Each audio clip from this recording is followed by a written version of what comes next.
Australian immigration system is going to change the point-based system. And they have given this assignment to one university for assessment. Lot of things they are thinking. One by one, I will discuss in this clip. Welcome to World Immigration News by Irfan. The first change Australian Immigration Department is thinking about that age slots. Age slots mean they have divided age into different slots. For example, 18 to 25, that is the one slot. 25 to 33 is the one slot. 33 to 40 is the one slot. And they give points mean according to the slots.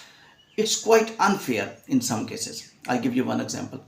For example, 33 to 39 year age. One person having 33 years age, he is quite young, but one person having 39 years age, both have same points. Similarly, another drawback, one person has 39 years age, one person has 40 years age, one person is 39 years age, one is 40 years age, 5 marks difference, although they are having same age, 39, 40, what is the difference? Maybe 1 day difference, maybe 1 month difference, 40 years, 5 points less, 39 years, 5 points more. Similarly, so they are going to follow Canadian immigration system of the point in age-wise, because age is a significant factor. They are thinking age is a deciding factor to give the migration to the overseas and offshore and onshore applicants. So they are telling that Canadian age system might be better. That is the not slot system. That is year-wise. For example, you change 30 years age, 1 point less, 31 1 point more, 32 1 point more, 33 1 point more, or 2 years difference. You can say 31 to 32 1 point you will get, 32 to 34 you will get 2 point, 34 to 36 you will get 3 point. By this way, unfair and injustice to some age people will be less. So this is the thinking. Next thinking is that they are telling that the persons who are already working in the Australia, onshore people, they must be given a preference. And why not we give them PR? This is also a very essential for those students who are currently working in Australia, and they are thinking that they might be invited for the permanent residence if they will get the work permit. Therefore, they must be very serious in their studies, because study gap, their degrees, and their after your study, your involvement in the companies is very important. Your involvement as a work permit holder is very important.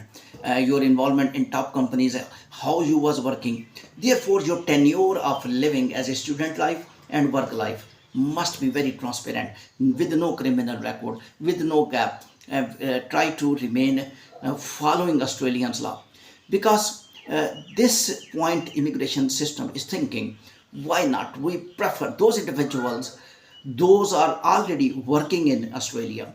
And if we are inviting from other countries, they might need some time to settle in new environment or the habitat. And English speaking is also main factor. English speaking, definitely they are thinking the person who can speak English better will be given more preference in Australia. So therefore, IELTS bands would be the difference of the skilled migrants in the future. They are clearly thinking the persons who are good in bands, who are good in speaking conversation, and they are able to conversate in a better way, they will be more useful in practical and professional platform of the companies. What Australia want? Australia want to increase the economy. Australia want those individuals which raise the economy of Australia, and don't want those individuals who are useless in Australia and they cannot pay much to Australia, they cannot pay much taxes to Australia, and otherwise they are going to get things from Australia, resources from Australia. It's not the rule of Australia, it's the rule of all over the world. Similarly, they are thinking on another point. Another point is that graduation and the PhD. They are given preference to PhD people in migration. They are thinking that if PhD is from overseas, if the PhD getting 20 marks and the PhD from Australia just 5 marks more, it's quite unfair. Similarly, they are thinking that graduate from the Australia 5 marks more and graduate from the overseas 5 marks less. That's also a not much a true game. They think that graduate and PhD is a huge difference. We are just increasing 5 points, which is not up to the mark. According to thinkers of Australian Department of Home Affairs, they are thinking that PhD person can pay more taxes, and there is a huge difference of salaries when PhD will get job in company, and the graduate even from Australia will get the job in Australia, in the company, there will be the difference of the salaries. So when salaries will be more, they will pay more taxes. According to them, the PhD people pay more taxes to the government. Therefore, there must be a clear-cut difference of graduation and the PhD. Similarly, I think they want to say this thing as well. They did not say, but I think they want to say this thing as well. There must be difference of the point system between the master's degree holder and the graduate degree holder. So this is they think that 5 point is nothing. There must be huge difference so that PhD person is able to qualify easily for the skilled migrant program. They are also thinking that the people who are student, they must be given preference because they qualified from them, and just giving him 5 points is not fair. 5 point extra, because person who is studying in Australia in English language with practical training, on job training, and also little bit working as well, and if he get work permit and he tried to achieve his targets 2 years, 4 years, he must be given preference, because when he will become citizen, he will be aware of all Australians law in spite of inviting from the overseas. Remember one thing, this Department of Home Affairs, these are hypothetical statements. It never means they will be implemented. These are the suggestions given by Department of Home Affairs to the assessment authority of the university, that you have to check this system and then analyze the system and make the system and send to us for approval. These are the discussions they are doing. Another point, they are discussing occupation list. They are thinking that occupation list we are making, is there need of this list or not? This is also important. And another point they have raised, that occupation list consists of different type of the professions. Some professions are severely required in Australia, but we are not giving them preference. They were telling a Canadian that Canadian make the superficial list, that doctors are essentially required, and they announce that in this year we are going to call doctors more numbers than engineers, because doctors are more required. And they are also telling Australian Department of Home Affairs, why not we are aising those skills which are more required. Are you getting me this sentence, which I was talking in my previous clip as well?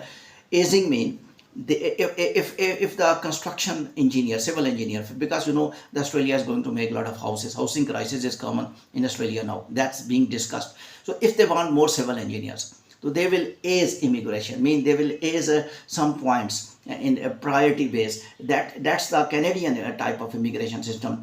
In addition to point, they give preference. For example, one is a profession in which the person got 80 points. One is a profession the person got 80 points.